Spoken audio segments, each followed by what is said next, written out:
Okay, at this point I'd like to talk to you a little about the importance of really being prepared in terms of the specific assignment that you're working.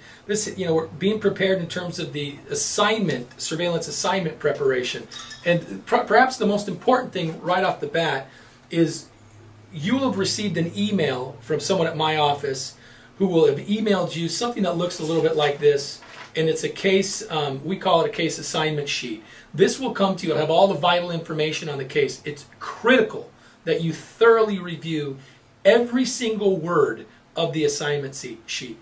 Too many investigators just kind of will breeze over it and they won't look at the details on the assignment sheet. For instance, sometimes you may be assigned out to work surveillance and you just kind of breeze over it and assume that you're starting at the subject's residence, when in reality the details of the assignment sheet maybe request that you start at their employment for that day or at another location.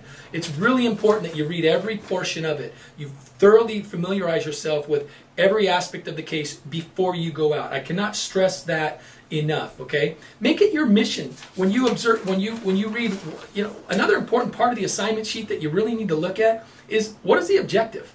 A lot of investigators don't really think about what the objective is.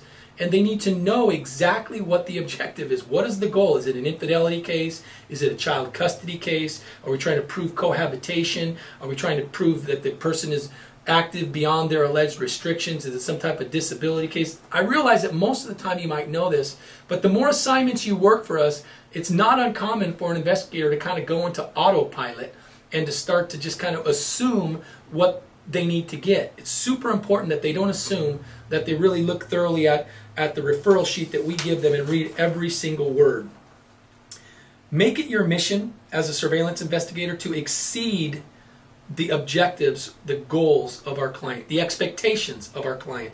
Really make it your mission to go above and beyond everything that they've asked us to do, okay? So, one important element, find out if there's a GPS unit on the car. Obviously, if there's a GPS unit, if the car's been tagged, that impacts exactly how you're going to work the case. Another important thing, if there is a GPS on the car, make sure that you look into the where the vehicle is before you head out on the assignment. A lot of investigators will just go, oh, there's a GPS on the car, and they'll still go start at the subject's residence instead of going to the internet, logging in, finding out where that vehicle is located, and starting where the subject is at that moment. Make sure you do that.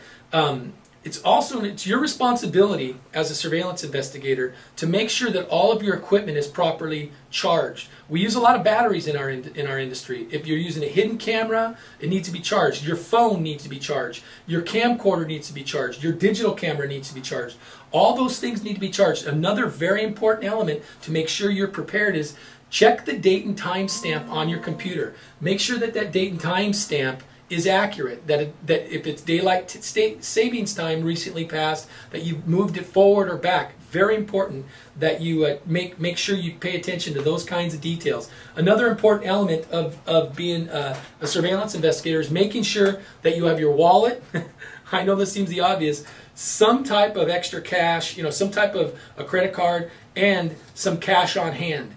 These things they seem obvious, but in many situations it can be very important. You find yourself going into a setting, going into a location where you need cash or you may need your credit card. Obviously, we will reimburse you for any expenses that you incur that are legitimately related to the investigation. We encourage you to get authorization first, but you know what? In most situations, we would probably get your back if you felt like you had to take a chance and you couldn't get a hold of anybody and you had to take some money out of your pocket. As long as it's reasonable, I promise you we will reimburse you for the expenses. Even if the client stiffs us, we'll reimburse you. But be prepared.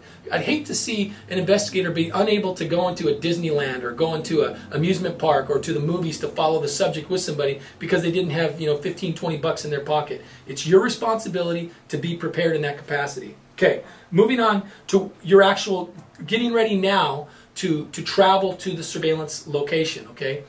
Make sure that you've mapped out thoroughly where the subject is located, okay?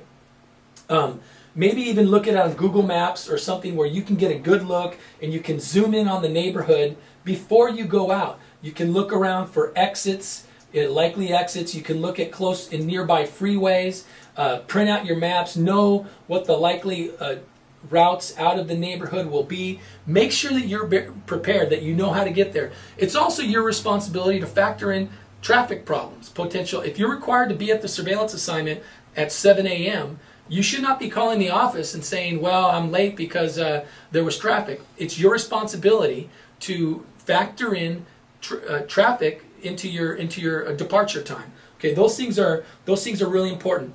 Make sure that you're ready, that your vehicle is prepared as well. That's the next step. The last thing I'll talk to you about, it has to do with reviewing the assignment sheet, is making sure that you also have pictures of the subject.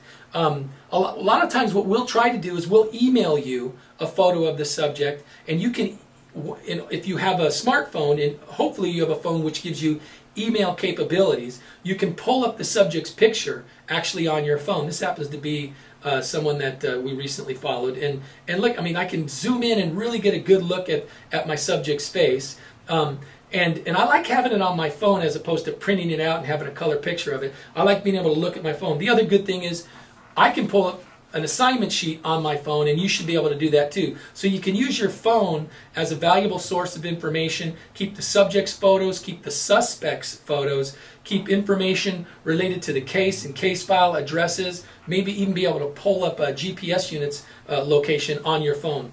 All of these things are really important. At the end of the day, it's your responsibility to be prepared and to arrive at the assignment on time.